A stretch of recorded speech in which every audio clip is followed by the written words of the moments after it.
کہ ہم اپنی ملک کی جمہوریت کو ڈسمینٹل ہوتے دیکھ رہے ہیں.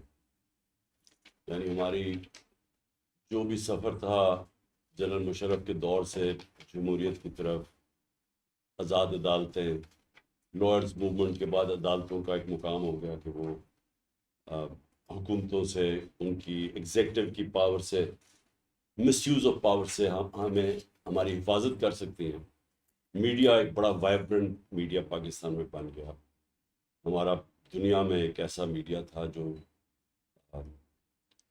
اس نے سیاسی شعور پیدا کیا پاکستان میں. اس کی وجہ سے اصل میں تحریک انصاف سامنے آئی ہے، کیونکہ اگر یہ سیاسی شعور نہ پیدا کرتے تو ہمارے پاس تو کوئی ٹریڈیشنل پالیٹکس نہیں تھی، پیسے نہیں تھے، تو اس کی وجہ سے قوم ساتھ لگی. اور پھر ایک ٹو پارٹی سسٹم میں ایک تیسری پارٹی آئی جو سب سے بڑی پارٹی بن گئی پاکستان میں، جو ٹریڈیشنل پالیٹکس سے ہٹ کے آئی. تو ایک جمہوریت کا سفر کے راستے پہ نکل گیا تھا پاکستان، اور اب وہ ساری چیزیں ریورس ہو گئی.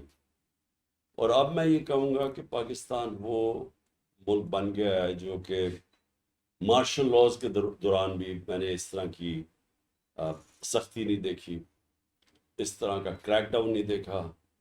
میں نے خاص طور پہ عورتوں کے اوپر جو کیا، میں سمجھتا ہوں کہ ان کا جو سب سے بڑا انہوں نے نقصان پہنچایا، ایک تو خیر میڈیا بھی ٹوٹل کنٹرول ہو گیا ہے، عدلیہ کے اوپر وہ پریشر ڈالا ہے جو کبھی پہلے تھا ہی نہیں. کئی ججز ہیروز بن کے نکلے ہیں، کھڑے ہو گئے ہیں، ان کو ساری قوم کو پتہ ہے وہ کون ہے.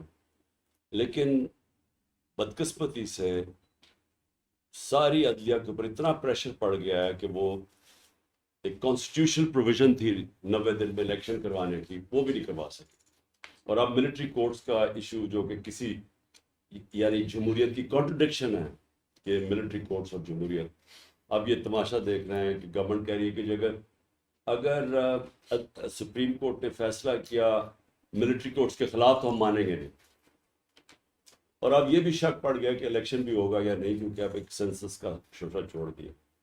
لیکن جو عورتوں سے انہوں نے کیا وہ سب سے برا کیا کہ دیکھیں یہاں این جی اوز بنائی ہوئی تھی، مغربی پیسہ آتا تھا، این جی اوز جی عورتوں کو ہم امپاور کریں وغیرہ وغیرہ. یہ بڑی دیر سے ڈرامہ چل رہا تھا کہ عورتوں کو کس طرح ہم نے مین اسٹریمنگ کرنی.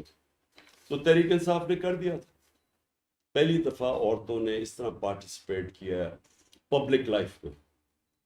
یہ پاکستان کی تاریخ میں کبھی بھی اس طرح عورتیں جلسوں میں نہیں شرکت کی، کبھی ایسے عورتوں کی شرکت نہیں تھی. ہم نے، مجھے یاد ہے ذوالفقار علی بھٹو بھی ہم جلسے یاد ہیں بہت سارے، کبھی اس طرح عورتوں کی جلسوں میں شرکت نہیں ہوئی. پھر ناانصافی کے خلاف پرامن احتجاج کرنے میں کبھی اس طرح عورتیں سامنے نہیں آئیں. نہیں تو ہم کیا پہلے دیکھتے تھے کہ جی 15 عورتیں پلیکارڈز پکڑ کے کھڑی ہو جاتی تھی کسی ایشو کے اوپر. یہ پہلی دفعہ ہے کہ عورتوں کی اس طرح پارٹیسپیشن، اور انہوں نے اس کو پلان کر کے عورتوں کے اوپر تشدد کیا، جیلوں میں ڈالا، عورتوں کے گھروں کے اندر گھس گئے، ان کے خاوندوں کی بزنسز بند کر دی. کئی عورتیں بیچاری جو انڈر گراؤنڈ تھیں ان کے رشتہ داروں کو پکڑ لیا انہوں نے. کئی عورتیں یہاں سے ملک سے باہر چلی گئی. یعنی وہ لوگ جو کہ کبھی پالیٹکس کا نام نہیں لیتے تھے، اس طبقے سے لوگ پہلی دفعہ پارٹیسپیٹ کر رہے تھے. اور یہ ایک زندہ سوسائٹی کی پہچان ہوتی ہے کہ ہر طبقے کے لوگ سیاست میں شرکت کرتے ہیں، کیونکہ وہ سیاسی شعور ہوتا ہے انہوں میں. تو یہاں تو کبھی ایسا تھا ہی نہیں. تو انہوں نے عورتوں کو چن چن کے سڑکوں کے اوپر گھسیٹا، ان کے اوپر تشدد کیا، ان کو جیلوں میں ڈالا. ابھی بھی عورتیں جیلوں میں، اور ان کا سارا یہ ایک بہانہ مل گیا ان کو کہ جناب کور کمانڈر گھر کے اندر وہ جلا دیا گیا. ایک یہ مل گیا، کچھ 2-3 اور بلڈنگ جلا دی گئی. اس کے اوپر ایک آڑ لے لی کہ جناب پاکستانی فوج کے اوپر حملہ ہو گیا، اور اس کے اوپر انہوں نے یہ سارا کریک ڈاؤن کیا اور عورتوں کو سنگل آؤٹ کیا. اور یہ ایک اسٹریٹجی کے تحت ہو رہا ہے. جب ہم 30 میں سے 37 بائی الیکشنز جیتے جبکہ پوری اسٹیبلشمنٹ کی ان کو حمایت تھی، جبکہ پوری طرح گورنمنٹ مشینری ان کے لیے کام کر رہی تھی، الیکشن کمیشن ان کے ساتھ ملی ہوئی تھی. جب 30 الیکشن جیتے تو اس کے اندر بہت بڑی کنٹریبیوشن عورتوں کا ٹرن آؤٹ تھا. راجن پور جیسی جگہ میں یعنی انپریسیڈنٹڈ، یعنی اتنی عورتیں کبھی نکلی نہیں الیکشن. تو یہ پوری جو اسٹریٹجی کی جا رہی ہے وہ ایک پیغام دیا جا رہا ہے جو گھر میں مرد ہیں ان کو بتایا جا رہا ہے کہ دیکھیں اگر آپ کی عورتوں کو اس طرح انہوں نے سیاست میں آئیں یا انہوں نے پبلک لائف میں پارٹیسپیٹ کیا تو اس طرح ان کو ہم ذلیل کریں گے. اور کئی عورتیں پیچھے ہٹ گئی. مجھے یہ افسوس سے کہنا پڑتا ہے کہ کئی ہماری عورتوں نے فیصلہ کیا کہ ہمارے گھر والے آدمی ہمیں اجازت نہیں دے رہا ہے سیاست میں، اور وہ چھوڑ گئی ہے پالیٹکس، جو کہ بہت بڑا نقصان ہوا ہے پاکستان میں. اور آخر میں یہ جو انہوں نے بلز 2 انٹروڈیوس کیے ہیں، یعنی اس سے ہم مارشل لاء ڈکلیئر کر دیں اس سے بہتر ہے. یعنی یہ تو بالکل ایک ملک کی آزادی کے لے گئے. 14 اگست آ رہا ہے تو کون سا ملک آزاد ہے جدھر اس طرح کا بل ہے کہ جناب ایجنسیز فیصلہ کر کے کسی کے گھر میں گھس جائے اور کسی کے گھر میں گھس جائے وارنٹ کے بغیر، اور کچھ بھی ان کو آپ روک نہیں سکتے، نام بھی نہیں لے سکتے کسی. یہ تو ایک پاکستان کو انہوں نے ادھر دھکیل دی ہے جدھر ہم بالکل ہی یعنی انگریزوں کی غلامی، اور تو اس میں تو کئی چیزیں زیادہ بہتر تھی اس سے. انگریزوں کی غلامی میں 24 گھنٹے میں آپ کو پروڈیوس کرنا پڑتا تھا عدالت میں. کسی کو اگر پکڑتے تھے تو 24 گھنٹے میں عدالت میں ہوتا. یہاں تو ابھی کئی لوگوں کو انہوں نے جیلوں میں ڈالا، ابھی تک مہینے ہو گئے ان کو عدالت میں سامنے نہیں لے کے آیا. سو یہ ایک اور کنٹرول کرنے کی سوسائٹی کو کوشش کی جا رہی ہے. اور یہ جو 2 بلز انہوں نے انٹروڈیوس کروائے ہیں، اس سے نظر یہ آ رہا ہے کہ یہ اب الیکشن انہوں نے کروانے نہیں کیونکہ تحریک انصاف نے جیت جانا ہے.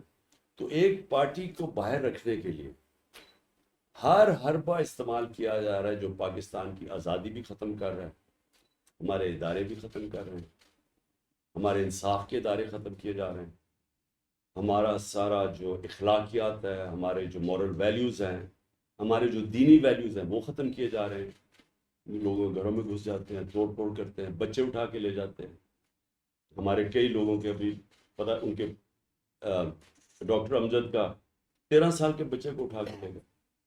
ابھی وہ چودھری امتیاز ہیں ہمارے منڈی بہاؤدین کو، اس کے بیٹے کو اٹھا کے لے گئے. پنشمنٹ تو صرف غلام ملکوں میں ہوتی تھی، یہ انگریز کرتے تھے قبائلی علاقے میں جس کو کہتے ہیں FCR کولیکٹیو پنشمنٹ تھی. اسرائیل کرتا ہے فلسطینیوں کے ساتھ، مقبوضہ کشمیر میں ہوتا ہے، ہندوستان فوج کشمیریوں کے ساتھ کرتی ہے. لیکن یہ اپنے لوگوں سے تو کوئی بھی نہیں ہے یہ کرتا، یہ جو کولیکٹیو پنشمنٹ کر رہا ہے. دیکھیں اس وقت پاکستان کی جمہوریت کو سب سے زیادہ خطرہ، پاکستان کی آزادی کو سب سے زیادہ خطرہ. 14 اگست آ رہی ہے، پھر سے کہنا چاہتا ہوں کہ یہ جمہوریت کا مطلب ہی آزادی ہے. تو جمہوریت تو ہوتی ہے جب کہ لوگ آزاد ہوتے ہیں، لوگ اپنا ٹیکس دیں اور قانون کے اوپر چلیں تو وہ آزاد ہو جاتے ہیں لوگ. اس کو جمہوریت کہتے ہیں. میں رول آف لاء کے مطابق اپنی زندگی گزاروں، میں اپنے ٹیکس دوں، کسی کو اجازت نہیں ہے. جس طرح میرے گھر میں دروازہ توڑ کے اندر آ گئے 30-40 لوگ، گھر لوٹ کے لے گئے، لوگوں کو مارا پیٹا، اور یہ عام ہمارے لوگوں سے ہو رہا ہے. یہ تو کسی کو اجازت نہیں ہے جمہوریت کے اندر اور آزاد ملکوں میں، یہ تو غلام ملکوں میں ہوتا ہے. تو اس لیے یہ 14 اگست کے ٹائم پہ میں یہ کہنا چاہتا ہوں کہ یہ جو کوششیں ہو رہی ہیں یہ پاکستان کو ادھر لے کے جا رہے ہیں جو بھی اوپر بیٹھے فیصلے کر رہے ہیں، جدھر ہمارا مکمل طور پہ ایک لوگوں کو کنٹرول کیا جا رہا ہے، اور کنٹرول کر کے اس ملک کو جس طرح جانوروں کے معاشرے کو چلایا جاتا ہے ڈنڈے مار کے، اس طرف جا رہے ہیں. پہلی چیز تو دیکھیں جدوجہد تو جب تک اس ملک میں حقیقی آزادی نہیں آتی وہ تو رہے گی، وہ تو کبھی ختم نہیں ہوگی. وہ کیا شیپ لیتی ہے وہ ہم دیکھیں گے. ہم اپنے لوگوں کے نہ ملک کو نقصان پہنچانا چاہتے ہیں، نہ لوگوں کو مشکل میں ڈالنا چاہتے ہیں. حالانکہ لوگوں کو تو مشکل میں انہوں نے ڈالا ہوا ہے. آج تحریک انصاف میں ہو تو آپ کو بس صرف یہ پتہ ہونا چاہیے کہ تم تحریک انصاف میں پکڑ کے اٹھا کے لے جاتے ہیں. اب کل افتخار درانی کو اٹھا کے لے گئے. اب افتخار درانی کا تو کوئی تعلق ہی نہیں تھا 9 مئی سے. اس کا عمران ریاض کا 9 مئی سے کیا تعلق تھا؟ تو اس کی آڑ میں پورا ایک پی ٹی آئی کو ڈسمینٹل کرنے کی کوشش ہے. تو میرا صرف پوائنٹ یہ ہے کہ یہ جو آپ بات کر رہے ہیں نا کہ ہم کیا کریں گے، ہم نے تو اس کو ایکسیپٹ کرنا ہی نہیں. اب کیا وہ شیپ لیتی ہے، مثلا ہم نے پرامن جیل بھرو تحریک بھی شروع کی تھی، وہ اس کے بعد پھر الیکشن اناؤنس ہو گیا پنجاب کے، وہ پیچھے ہٹ گیا جو 14 مئی کا الیکشن تھا. تو اب ہم پھر پلان کریں گے، لیکن ہم نے یہ ایکسیپٹ نہیں کرنا. یہ جو سسٹم ہے کیئر ٹیکر کا تو مطلب ہی یہ ہوتا ہے وہ نیوٹرل ہے. تو انہوں نے تو کیئر ٹیکر کانسیپٹ ہی ختم کر دیا. وہ پنجاب وہاں کے پی میں ڈسٹریبیوشن ہوئی ہے آپس میں، اے این پی کی، پیپلز پارٹی کی اور جے یو آئی کی، کھل کے وہ کہہ رہے جی ہمارے اتنے دن نمائندے رکھے ہوئے. تو ختم ہی کر دیا انہوں نے کانسیپٹ. اور پنجاب تو شہباز شریف سارا چلا رہا ہے پنجاب. یہ تو کیئر ٹیکر کا کانسیپٹ ہی نہیں تھا. دیکھیں یہاں پرابلم پتہ ہے کیا، اصل میں مسئلہ ایک ہی ہے کہ ان کو جماعتوں کے جو سربراہ ہیں، جو خاندان ہیں، ان کی پرائرٹی پاکستان نہ پاکستان ہے نہ جمہوریت، ان کی پرائرٹی ہے این آر او. یہ اس کی وجہ سے ہمارا سارا جو جمہوریت کا نظام ہے وہ تباہ ہو. کیونکہ اگر کوئی جمہوریت پسند ہو تو وہ تو یہ کبھی بھی چیزیں نہیں ایکسیپٹ کرے گا. یہ جو جس طرح کے قانون لے کے آ رہے ہیں، جس طرح کے یہ لوگوں کو گھروں میں جا کے انہوں نے جو 10,000 لوگوں کو جیلوں میں ڈال دیا، لوگوں کے گھروں میں جا کے پکڑ پکڑ کے لوگوں کے رشتہ داروں کو، بچوں کو بزنسز بند کر رہے ہیں. یہ کون سا جمہوریت پسند اس کو اجازت دے گا؟ تو یہ ان کا انٹرسٹ ہے ہی نہیں. اور میں ہمیشہ یہ کہتا تھا کہ جب اپنا پیسہ اپنے باہر لے گئے ملک سے، آپ کی اربوں ڈالرز کی پراپرٹیز اور پیسے باہر پڑے ہیں، تو وہ انٹرسٹ ہو گیا ان کو بچانے کے لیے. لہٰذا ان کا انٹرسٹ نہیں، لیکن اندر ان کے سیاسی کارکن جو ہیں ان کو خوف آنا چاہیے کہ آج یہ تو ہمارے لیے کر رہے ہیں، تو یہ کل ان کے اوپر بھی ہو سکتا ہے. ان کو کیا پتا کہ آگے یہ کتنی دیر کیئر ٹیکر چلنا ہے. تو اگر کیئر ٹیکر آ جاتا ہے، میں اور جو یہ پلان ہم سن رہے ہیں کہ 1-2 سال چلانے کے لیے آتے ہیں، تو انہوں نے تو یہ نہیں پھر دیکھنا کہ پی ڈی ایم کیا یا کون ہے. انہوں نے تو دیکھنا جو ہمارے خلاف ہو اس کے اگینسٹ یہ قانون اپلائی کر لیں گے. تو یہ تو ان کے اوپر بھی اپلائی ہو جائیں گے. دیکھیں ہم بیٹھے ہیں نا ان کے ساتھ، جب 14 مئی کا پنجاب کا الیکشن اناؤنس ہوا تو ہم ان کے ساتھ بیٹھے تھے. تو ہم نے ان کو کہا، تو انہوں نے تب ادھر سے ان کی باتوں سے پتہ چل گیا تھا کہ کسی اور ایجنڈا پہ چل رہے ہیں. ہم نے کہا ٹھیک ہے اکٹھے الیکشن کروا دیتے ہیں، لیکن 14 کو اپنی کمن کرا دیں. انہوں نے کہا نہیں جی پہلے بجٹ پاس ہوگا. اب کبھی سنا ہے کہ ایک اسمبلی جو جا رہی ہے وہ بجٹ پاس کرے اور کسی اور کے حوالے کر کے بجٹ چلا جائے؟ ہمیشہ نئی گورنمنٹ آ کے اپنے بجٹ پاس کرتی ہے. تو مجھے وہی پتہ چل گیا تھا بدنیتی کسی سے کسی قسم کی بیک ڈور ٹاک نہیں. یہ میں آپ کو واضح طور پہ کہتا ہوں. میں پڑھتا رہتا ہوں کہ کس سے بات ہوگی، کسی سے نہیں. اور وہ کوئی بھی جو ٹاک کرے گا تو مجھے تو وہ بتائے گا نا. یا تو ہو سکتا ہے ان میں سے کئی، اب تو ہمیں پتہ چلا نا کہ کئی بیک ڈور ٹاکس اپنے لیے کر رہے تھے اور وہ جب روانہ ہو گئے بڑی جلدی. تو ابھی تک تو مجھے کوئی پتہ نہیں، میری کوئی میرے علم میں نہیں ہے بیک ڈور ٹاک. دوسرا جی دیکھیں، اب یہ آپ نے بڑی اچھی بات کی کہ ہم ساروں نے مل کے مشرف کے خلاف کیمپین کی اور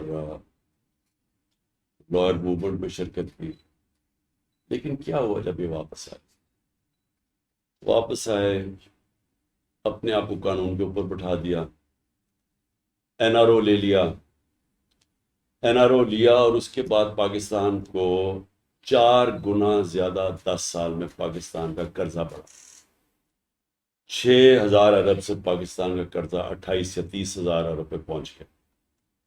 تو اگر میں نے بھی شرکت کرنی ہے اسی طرح کہ ہم بھی ایک کسی کا حصہ بن جائے سسٹم کا، تب تو بات کریں. لیکن اگر ہم نے اس سسٹم کا حصہ نہیں بننا جس میں ہم پاور میں آ کے اور پیسہ بنانا شروع کر دیتے ہیں اور پھر تھوڑی دیر کے بعد کہتے ہیں کہ اب یہ اچھا یہ کیسز ان کے دور کے بنے ہوئے کیسز ہیں، اب یہ معاف کر دو. کیسز سارے ان کے دور پہ بنے ہوئے تھے، آپ کو پتہ ہونا چاہیے. یہ مجھے کہتے ہیں کہ جی دیکھا میرے اوپر تقریباً 200 کیسز ہیں. یہ اور 2 اس میں انہوں نے کرپشن کے کیسز ڈالے ہیں جو انشاءاللہ پبلک کے سامنے آ جائے گا کہ وہ مزاحیہ کیسز ہیں. ان کے کیسز ان کے دور کے بنے ہوئے تھے.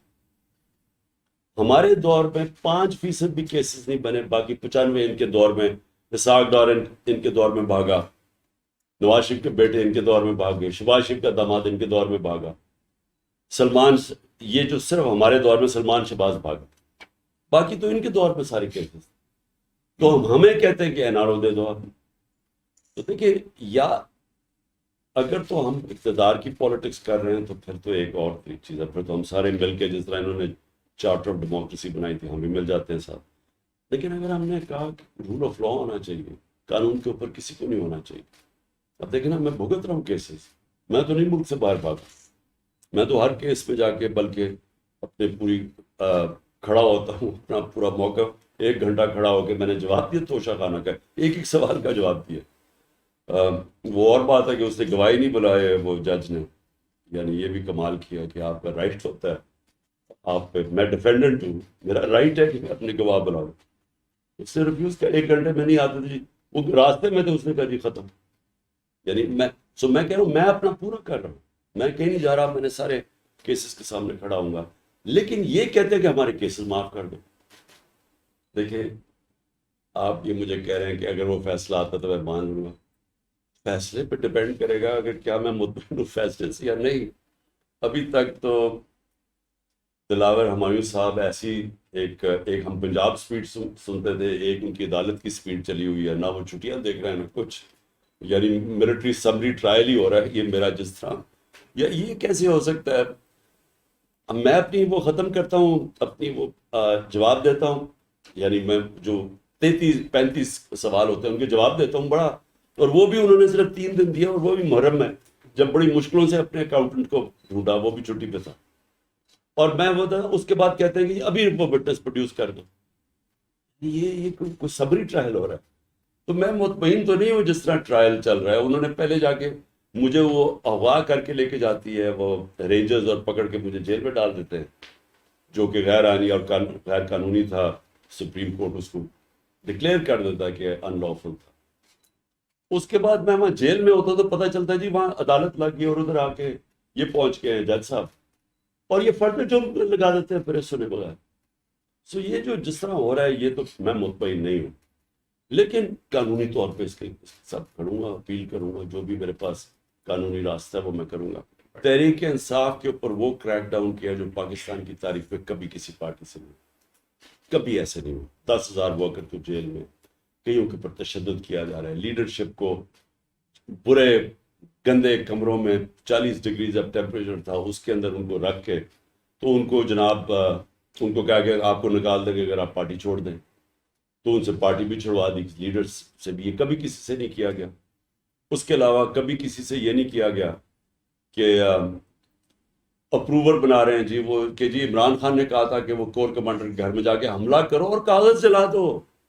یعنی وہ کور کمانڈر کے گھر میں پتہ نہیں کون سے کاغذ پڑے ہوں گے جو وہ جلا دو. یہ اس طرح کی اسٹیٹمنٹس دلوا رہے ہیں میرے خلاف اپروور. یعنی ہر کسی کو کہہ رہے ہیں کہ تم چھوڑ دیں گے اگر ڈاکٹر یاسمین کو آپ یہ کہتے ہیں کہ عمران خان نے کہا تھا کہ جا کے اٹیک کرو کور کمانڈر کا، وہ کر دے تو بات چھوٹ جائے گی. تو یہ تو کبھی نہیں ہوا. لیکن یہ بھی کبھی نہیں ہوا کہ پارٹی کی وہ پاپولیرٹی ہو گئی آج پاکستان میں کہ پی ٹی آئی جیت چکی ہے. یہ میں وہ آدمی کہہ رہا ہوں جس نے 27 سال زیرو سے پارٹی شروع کر کے اوپر لے کے آیا. کسی کا تجربہ نہیں ہے، باقی ان کو وراثت میں ملی نا پارٹیز. میں تو خود پارٹی بنا، کوئی اب پی ٹی آئی کو ہرا نہیں سکتا. پی ٹی آئی جیت چکی ہے. یہ جو مرضی کرے، مجھے جیل میں ڈالیں، مجھے وہ ڈسکوالیفائی کر دیں، پارٹی کو اب روک نہیں سکتے کیونکہ ووٹ بینک پارٹی کا ہے. تو اب پرانے زمانے کی پالیٹکس تھی کہ جناب ساری کافی نون لیگ کو کافی بنا دی، وہ پرانے زمانے کی پالیٹکس تھی. یہ الیکٹیبلز کی پالیٹکس ہی ختم ہو گئی ہے پاکستان. آج یہ 1970 کی پالیٹکس ہے جو مجیب الرحمان کو پورا زور لگایا. انہوں نے اس کو کہا غدار ہے مجیب الرحمان کو. وہ سارا ایسٹ پاکستان سویپ کر گیا، انصاف کے اوپر کھڑا ہوا کہ ہمیں حق ملنا چاہیے. آج وہی گیم آ گئی ہے. یہ اب روک نہیں سکتے پارٹی کو. یہ ڈسکوالیفائی کریں ہم، اور کینڈیڈیٹس ہمارے لائنوں میں لوگ کھڑے ہیں ٹکٹ لینے کے لیے.